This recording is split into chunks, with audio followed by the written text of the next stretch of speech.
현대 도시는 보다 편리하고 안락한 공간으로 변신하고 있다.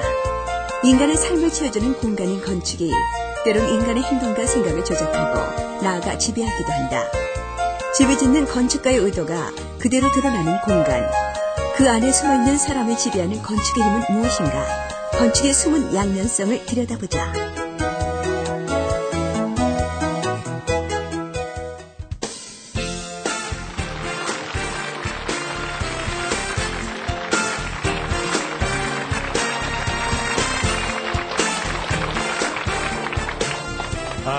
또 만났습니다. 여러분 안녕하십니까? 오늘은 두 번째 얘기인데 조금 무서울지 모르겠습니다. 여러분들 아마 히틀러도 잘 아실 거고 그 다음에 지난 9.11 테러 사건도 잘 아실 텐데 이것들이 왜 일어났는가 이런 얘기를 좀 오늘 해볼까 합니다. 지난 시간에 얘기한 대로 건축은 공간을 재료로 삼아서 건축가의 의도에 따라 배열하는 것이다. 오늘 아주머니들이 참 많으신데 실은 건축하는 과정은 된장찌개 끓이는 거하고 똑같습니다. 얼마나 좋은 된장, 마늘 이런 소재가 굉장히 좋아야 되고 그걸 적절히 잘 분배시켜서 함량을 잘 조절해서 넣고 그다음에 정성을 다해서 끓이고 그래야 근사한 된장찌개가 되는 것하고 마찬가지로 건축도 그 공간을 어떻게 잘 선택하느냐, 잘 배열하느냐, 그리고 정성을 다해서 배열해야 됩니다. 근데 만일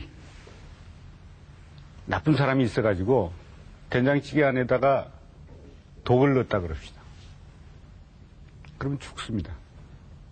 또는 의도적으로 넣질 않아도 자칫 잘못해서 독버섯이 들어갔다. 요즘 그 사건들이 많아서 참 안타까운데요. 그래도 사람이 죽습니다.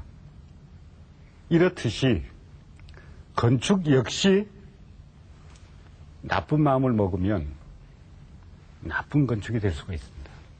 오히려 사람을 행복하게 하는 게 아니라 사람을 아주 불행하게 만드는 그런 집을 지을 수 있다. 마치 칼과 같아서 좋은 주방장 손에 들어가면 근사한 회를 먹을 수 있지만 그게 조폭 손에 가면 사람을 죽입니다. 이런 얘기야 우리 흔히 아는 얘기지만 건축이 그러랴 하지만 실은 건축도 그렇습니다. 몇 년 전에 전 동료 건축가들과 같이 프랑스 남부지방을 여행한 일이 있었습니다. 건축가에게는 여행하는 일이 무슨 취미생활이 아니라 실은 건축가들에게는 필수 과목입니다. 그래서 정기적으로 갔으면 좋겠고 그리고 가기 전에 미리 주제를 정하고 갈 곳을 목록을 만들고 공부를 열심히 해서 단단히 무장을 하고 떠납니다. 그렇지만 실은 여행이란 게 우리가 예기치 않았던 일들이 또는 예기치 않았던 감동들이 곳곳에 있기 때문에 항상 즐겁죠.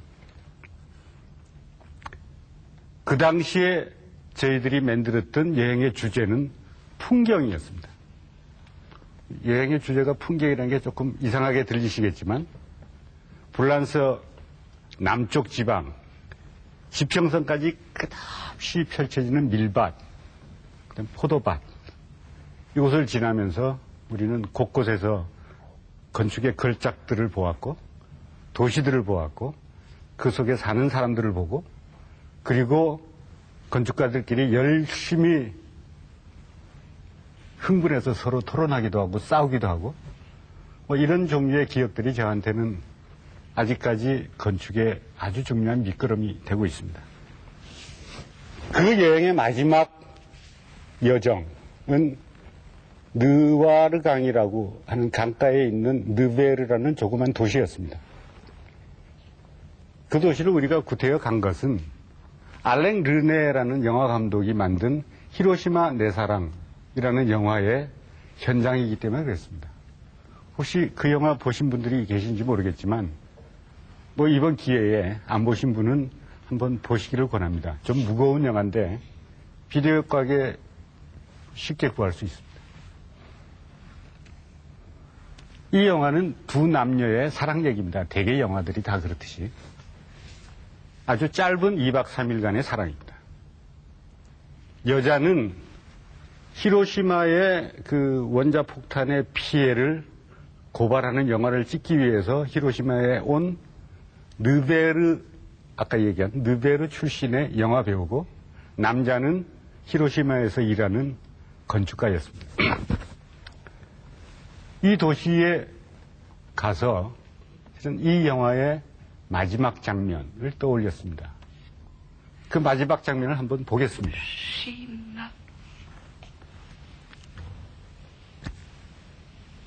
여자는 남자에게 당신의 이름은 히로시마다.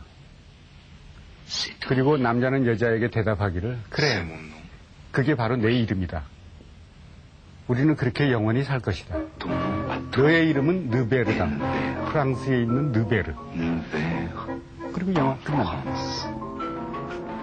이 얘기는 이들 남자와 여자의 각각의 정체성이라고 얘기하는, 소위 그 사람들이 그 사람다움은 그 사람이 각각 살았던 그 도시의 환경과 그리고 그 환경 안에서 일어났던 여러 가지 사건들에 대한 기억, 이것이 쌓여서 그 사람을 만들었다 하는 이 얘기를 하고자 하는 영화입니다.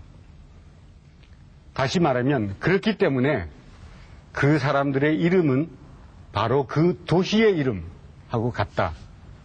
뭐 이런 얘기입니다. 여러분들이 잘 아시는 영국의 정치가이고 문필가인 윈스턴 처칠이라는 분은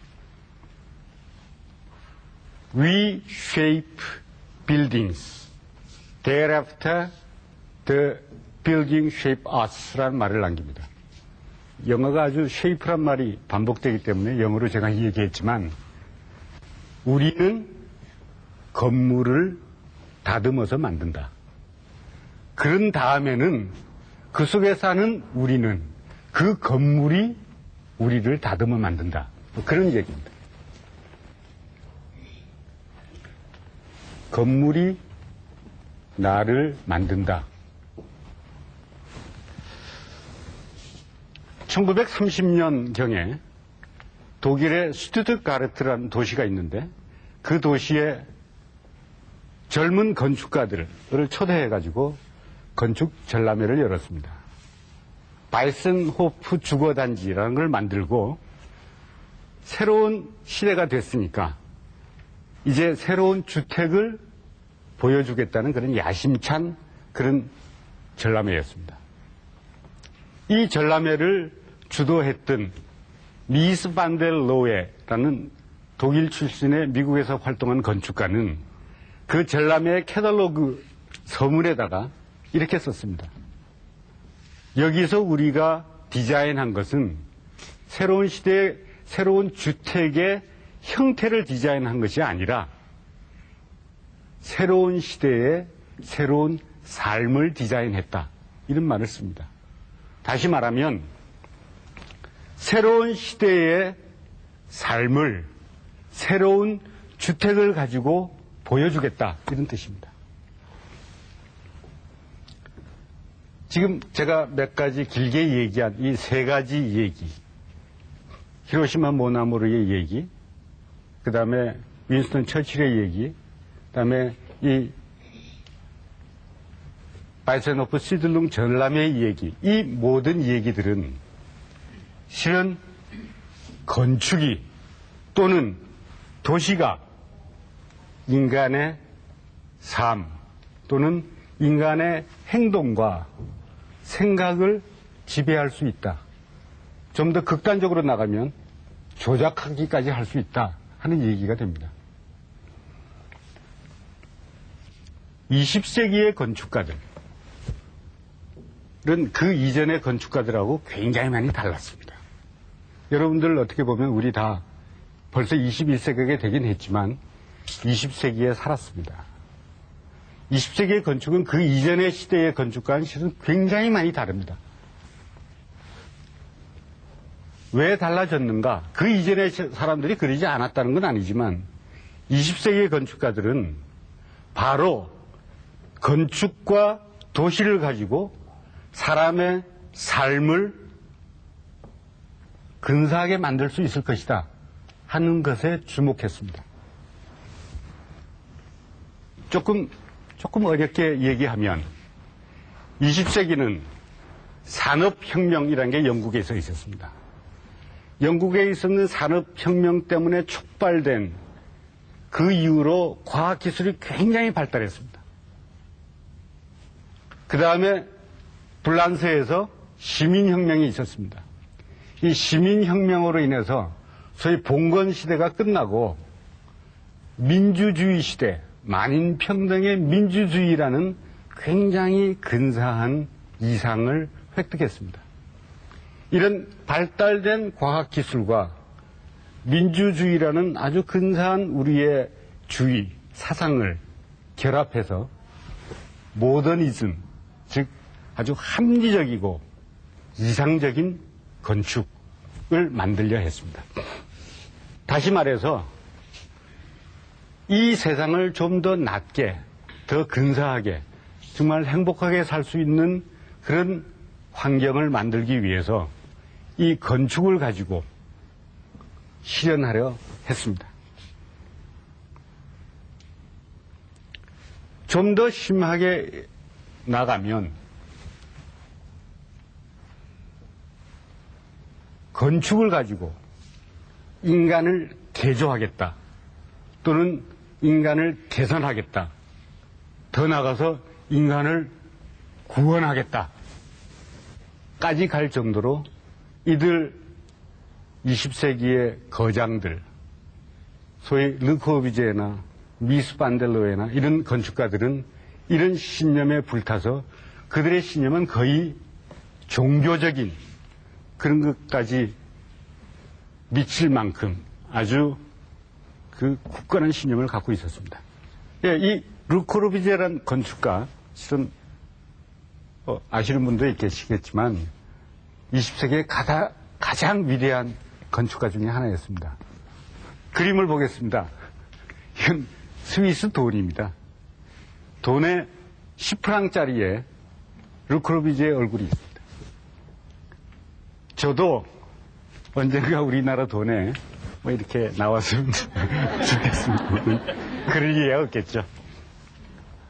그리고 100프랑짜리, 이건 한 10만 원권에 해당하는데 여기는 자코메티라는 아주 유명한 조각가의 그림이 있습니다. 이렇게 예술가들, 건축가들이 돈에 나오면 스위스는 실은 상당히 문화적이라고 할 수 있습니다. 돈에 나올 만큼 르코르비제는 20세기를 굉장히 근사하게 만든 건축가였습니다. 그분이 설계한 집을 하나 보겠습니다.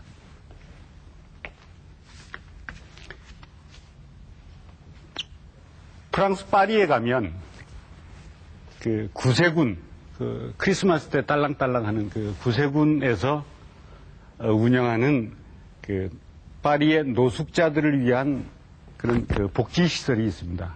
우리도 IMF 때 참 그 노숙자들이 많이 생겨서 우리 마음을 아프게 했지만, 본래 이 세느 강가에 배를 하나 빌려가지고 개조해서 그분들을 모시고 와서 밥도 먹이고 뭐 잠자리도 제공하고 뭐 이러던 곳이었습니다. 이 시설을 르코르비제에게 설계해달라고 맡겼습니다. 이 집의 이름이, 그 다음 그림 좀 보실까요? 네, 바로 코르비제가 설계한 그 복지시설입니다. 이 복지시설의 이름을 시테 드 레퓨지, 즉 피난처의 도시라는 별명을 가지고 있습니다.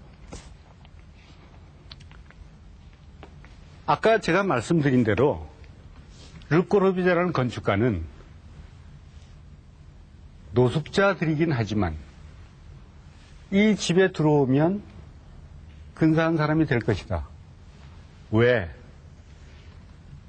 파리의 한 슬럼가를 도려내듯이 땅을 파내고 배를 띄우듯이 섬같이 아주 특별한 장소, 환경을 만듭니다.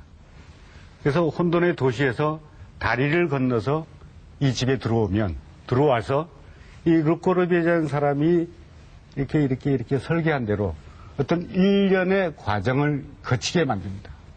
처음에 들어와서 깨끗하게 목욕을 하고 깨끗한 옷으로 갈아입고 그리고 아주 햇빛이 잘 드는 맑고 밝은 식당에서 맛있는 밥을 먹고 편안한 잠자리에 든다. 이런 일련의 과정을 거치면 이 노숙자들도 자기 자신을 개선하려는, 이래서는 안 되겠지 하려는 의지가 생길 것이다 라고 아주 확신했습니다. 이분이 설계한 다른 집을 하나 보겠습니다. 당시에 1950년 정도였습니다. 당시에 그때 가장 지적이고 예술적인 조예가 깊었던 꾸르띠에라는 신부님이 당대의 가장 위대한 건축가였던 꼬르비제에게 베네딕트 수도원을 맡깁니다. 근데 꼬르비제는 불행하게도 카톨릭 신자가 아니었기 때문에 꾸르띠에 신부가 당신 수도원을 잘 모를 테니까 두 군데 수도원을 좀 답사를 해달라. 그 중에 한 수도원이 바로 이 수도원입니다. 플로렌스 근방에 있는 갈루쪼라는 수도원인데 이 수도원에 가서 사람들이, 수도승들이 어떻게 공동생활을 하고 어떻게 개인생활을 하는가, 이 파트가 되게 공동생활을 하는 부분이고 이 부분이 개인생활을 하는 집들입니다. 즉 수도원의 기능을 여기서 좀 터득해라. 그 다음 사진 보실까요? 프랑스 남부 프로방스 지방에 있는 르또론의 수도원을 가가지고서는 그 수도원의 공간이 얼마나 감동적인가를 보기를 권했습니다. 이 사진이 바로 르또론의 수도원의 공간들입니다. 지난 시간에 얼핏 이 공간을 여러분들 보신 기억이 있으실 겁니다. 이 르또론의 수도원에 가서 꼬르비제라는 사람이 하도 감동을 해가지고 당시에 굉장히 유명했던 사진작가인 루시엥 에르베라는 사진가를 초대해서 사진을 찍게 하고 그 다음에 자기가 직접 서문을 써서 진실의 건축이라는 책을 내기도 했습니다. 20세기의 가장 대표적인 가장 위대한 건축 중의 하나인 라툴레트 수도원은 이래서 탄생하게 됐습니다. 라툴레트의 풍경을 조금 보겠습니다. 제일 처음에 만나는 종탑이고요. 예, 복도입니다. 이 복도의 창살을 이렇게 만들어서 아까 라뚜론의 수도원에서 본 것처럼 햇빛이 비치면 복도에 이렇게 빛이 비치게 됩니다. 이 간격을 어떻게 할 것인가 한참 고민하다가 이 간격은 음악가에게 맡겼습니다. 네, 이게 개인 방입니다. 보통 수도승들의 방이 아주 검소한 침대 하나, 책상 하나 달랑 있는 그런 공간입니다. 네, 이 공간이 이 수도원의 가장 중요한 성당입니다. 아마 여기 있는 사진을 보시면 아까 르또론의 수도원의 성당하고 모르겠습니다. 빛이 근사하게 같은 조건으로 비추고 있는 걸 여러분들 알 수 있을 겁니다만은 이렇듯 꼬르비제는 두 수도원에서 배운 지식과 감동을 가지고 자기의 언어를 써서 라툴레트 수도원을 만들고 아주 치밀하게 계산해서 만들었습니다. 그래서 이분은 이 공간 안에서 수도하는 수도승들은 그 공간의 힘 때문에 어떤 종교적인 깨달음을 얻을 수 있을 것이다 라고 생각했습니다. 정작 그랬는지 안 그랬는지 저는 알 수가 없는 일이지만 이런 분들의 생각, 그분들의 방법론, 그런 분들의 주장, 이런 것들을 조금 어렵게 얘기하면 환경 결정론이라고 부릅니다. 그러니까 환경이 사람의 삶을 결정한다, 이런 뜻입니다. 그래서 어떻게 보면 굉장히 근사한 형태를 만들고 감동적인 공간을 만들었지만 그게 자체가 목표가 있는 것이 아니라, 그렇기 때문에 이분들의 건축을 접근하는 방법은 무슨 예술적인 접근, 과학적인 접근이라기보다는 사회적인 접근, 그리고 사람들에게 그것을 설득할 수 있는 힘을 위해서 전 시대에 없었던 아주 근사한 감동적인 공간을 만듭니다. 여기 보시는 이 사진 좀 깜깜하지요? 이건 20세기의 또 하나의 위대한 걸작이라고 할 수 있는 롱샹 교회의 내부 사진입니다. 바깥에 하얀 벽으로 된 교회입니다. 햇빛이 굉장히 강렬하게 쬐입니다. 그래서 우리의 동공은 풀어질 대로 풀어집니다. 그래서 여러분이 영화관에 갔을 때 상영교에 들어가면 뭐 아무것도 안 보이지 않습니까? 그런 식으로 이 교회에 굉장히 육중한 문을 열고 공간에 들었으면 이렇게 보입니다. 우리 눈이 아직도 어둠에 익숙해지지 않을 때 검은 벽 속에 빛이 들어오고 있습니다. 이러다가 우리의 눈이 서서히 좁아지고 어둠에 조금 익숙해지면 그 어둠 속에 들어오는 빛들이 점점 밝아지면서 아주 황홀한 교회 내부를 만들어냅니다. 여러분들은 그런 생각을 안 하실지 모르겠지만 실은 우리는 무의식 쪽에 건축이 시키는 대로 움직이다 보면 그 건축이 시키는 대로 생각조차 그렇게 변하게 된다. 실은 상당히 무섭죠. 이런 생각을 실은 20세기에 건축가들이 처음 발견한 것인가? 실은 그렇지 않습니다. 로마 황제로부터 시작해서 역사상 수많은 독재자들, 식민 통치자들, 이런 양반들이 민중들을 설득하거나 자기의 정치적인 선전구호로 이걸 잘 이용했습니다.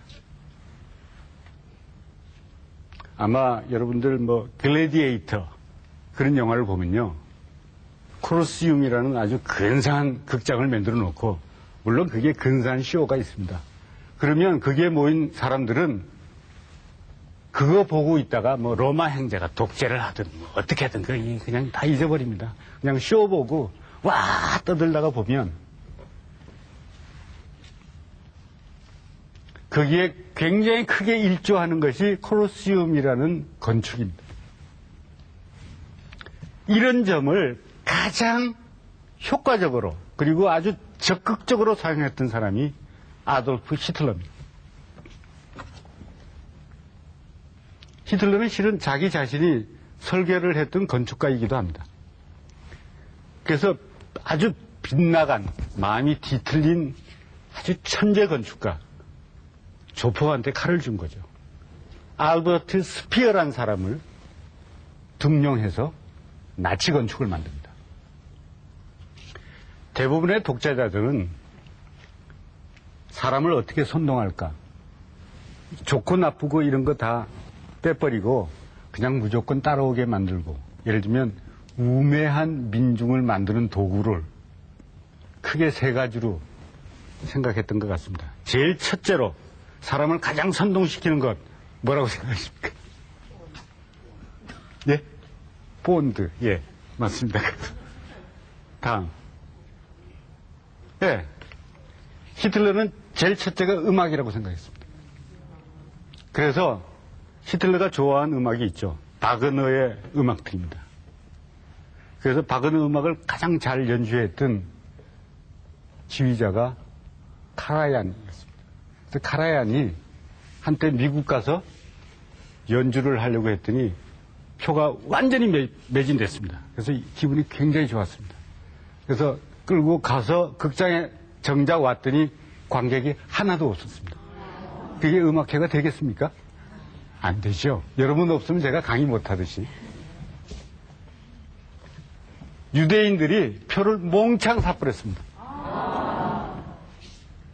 그래서 카라얀이 그 소위 옛날에 그 히틀러한테 이렇게 부역했던 것 때문에 실은 상당 기간 고초를 겪었다고 그럽니다. 바그너의 음악이 어떻습니까? 그냥 빵빵빵빵 하죠.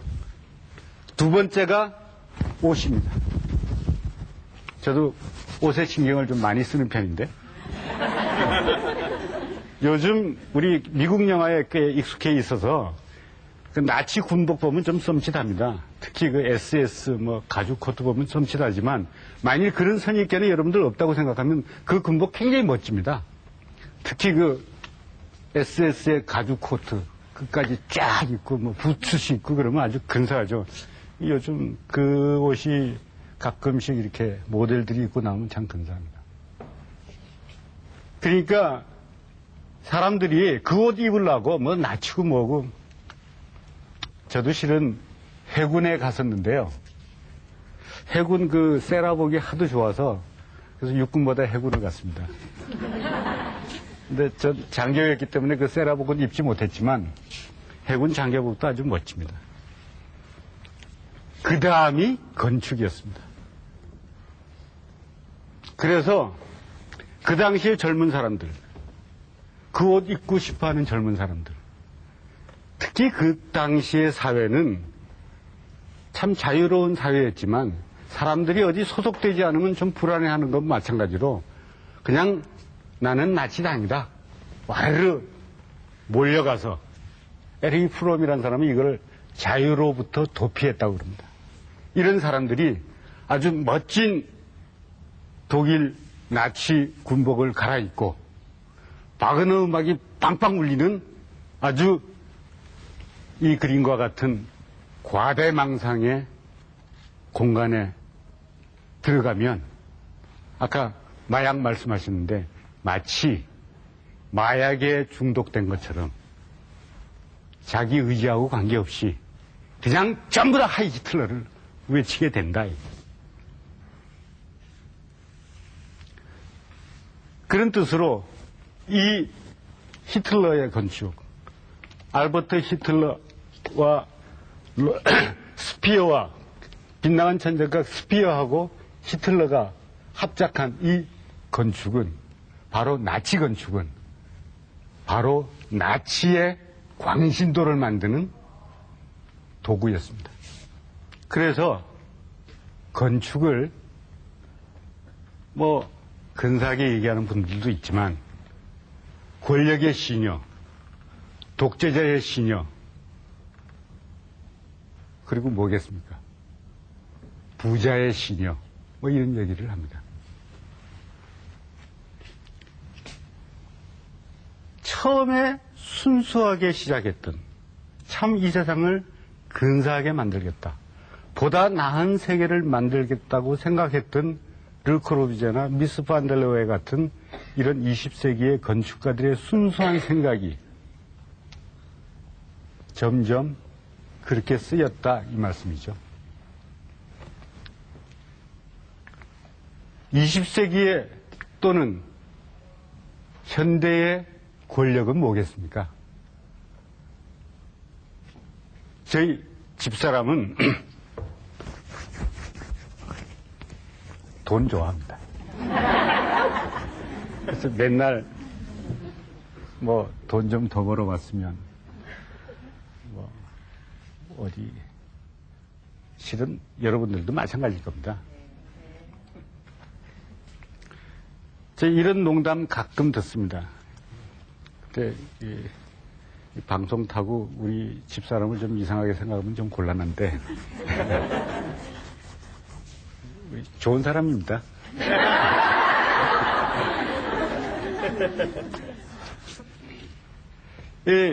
가끔 제 친구들이나 주변 사람들로부터 저희 집사람하고 저하고 굉장히 닮았다고 이렇게 얘기를 합니다. 그래서 그럴 때마다 전 건축가니까 건축적으로 농담을 받아야죠.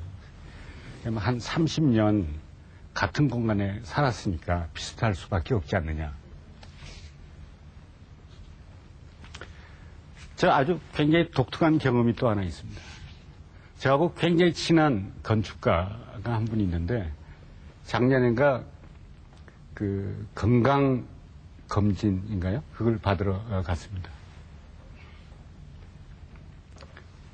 그리고 그 결과를 이렇게 둘이 받았는데 모든 수치가 똑같았습니다. 그래서 뭐 조작한 거 아니야? 단지 저는 약간의 그 신경성 위염이 있고 그 친구는 신경성 간염이 있으니까 앞으로 조심해라. 그래서 또 지금 같은 생각이 발동해서 왜 그럴까? 그 친구하고 저는 어릴 때 상당히 유사한 가정 환경에서 살았더군요. 기독교 가정이었습니다. 그 다음에 같은 학교를 졸업했습니다. 그리고 졸업하고 같은 김수근 선생 사무실에 가서 일하면서 배웠습니다. 그리고 같이 뭐 여행도 자주 갔고 같이 무슨 건축 운동 일합시냐하고 그런 것도 벌렸고 그 다음에 어떤 프로젝트를 놓고 같이 공동으로 작업한 일도 많았습니다. 그리고 같은 동네에 살았습니다. 이런 이 두 사람이 겪어온 환경이나 두 사람의 지적인 교육이나 뭐 이런 종류의 일들 그리고 같이 건축가이기 때문에 생활하는 패턴도 비슷합니다. 그런 것들이 바로 제 몸의 수치까지도 똑같이 만들지 않는가. 바로 건축이 그렇게 만든 거다. 뭐 이렇게 생각할 수 있죠. 조금 얘기를 다시 돌아가서 20세기의 권력, 돈입니다. 자본주의라고 얘기하죠. 자본주의는 어떻게 보면 우리들의 생활을 굉장히 풍족하게 한 것도 사실입니다. 생산 방법이 대량 생산을 해서 우리들에게 똑같이 나눠주기도 했고, 물론 그 시대에 민주주의라는 어떤 이상이 있어서 같이 잘 살자 하는 운동이 좀 있었긴 했지만, 실은 이 건축, 처음에 순수했던 이 건축이, 현대 건축이 이 자본주의라는 권력에 굉장히 많이 동조했습니다. 그래서 굉장히 발달된 과학기술과 자본주의라는 것이 결합한 건축 뭐겠습니까? 마철루들이죠. 흔히들 이 높이 솟은 마철루들, 자본주의의 상징이고 또 힘의 상징이고 어떤 이들은 그게 남근상하고 유사한 점이 있다고 해서 남성 우월주의의 산물이라고도 합니다. 이런 마철루들로 가득 채워진 도시 역시 자본주의의 산물입니다. 이 그림, 제가 한번 여행을 하다가 비행기 아래에서 내려다본 그림입니다. 미국의 로스안젤레스입니다. 아주 마철루들이 가운데 잔뜩 솟아 있습니다. 해가 지는 때였고 마철루의 유리에 황혼이 비쳐서 상당히 근사하게 보였습니다. 어떻게 보면 무슨 수정 같은 그런 기둥이 있는 것처럼도 보였는데 또 한편 제 마음속을 그렇게 즐겁게 하지 못했습니다. 저런 것을 짓기 위해서 얼마나 많은 물자가 소비됐고 얼마나 많은 노동력이 동원됐으며 얼마나 많은 자연 파괴가 있었는가. 그래서 저 그림처럼 스모그가 꽉 끼어 있는 도시의 공기, 바로 자본주의의 상징입니다. 그래서 이런 종류의 너무 급속하게 자본주의를 향해서 치닫는 이런 건축을 많은 사람들이 경고했습니다. 여러분들 혹시 이것도 영화 얘기를 좀 많이 합니다. 브레이드 러너라는 굉장히 재밌는 영화가 있습니다. 지금 보시는 이 장면이 브레이드 러너에 나오는 로스앤젤레스의 장면입니다. 이 영화 감독이 이 얘기 하려고 했던 것은 아까 보신 그 로스앤젤레스가 얼마 가지 않아 이렇게 된다. 다시 말해서 매일 산성비가 쏟아지고 공기는 완벽히 오염돼 가지고 햇빛은 볼 수가 없고 그리고 그저 꿈 같은 불빛들만 가득한 도시. 가끔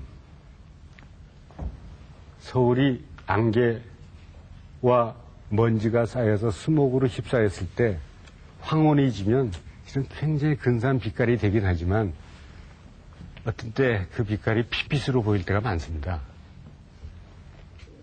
네, 20세기 자본주의의 가장 상징적인 존재, 월드 트레이드 센터라고 저는 생각합니다. 그것이 정말 보기 싫은 역겨운 장면입니다. 이렇게 됐습니다. 자본주의가 만든 권력을 거부하는 자들에 의해서 테러가 일어났고 그 테러는 전 세계를 공포로 몰아세웠습니다. 그리고 21세기를 시작하면서 전쟁을 다시 일으키는 사건으로 싫습니다. 어떤 관점으로 이런 종류의 일에 부역하고 동조한 건축, 제 자신 바로 그런 모더니즘의 제자입니다. 60년대에 건축을 받은 저는 이럴 때 저는 이런 것을 극복할 수 있는 어떤 실마리가 없을까 참 고민하게 됩니다. 우리의 전통 건축, 특히 조선시대의 선비들이 만든 집, 이게 저한테 그것을 극복할 수 있는 실마리가 되고 있습니다. 이 얘기는 다음 시간에 또 하겠습니다. 감사합니다.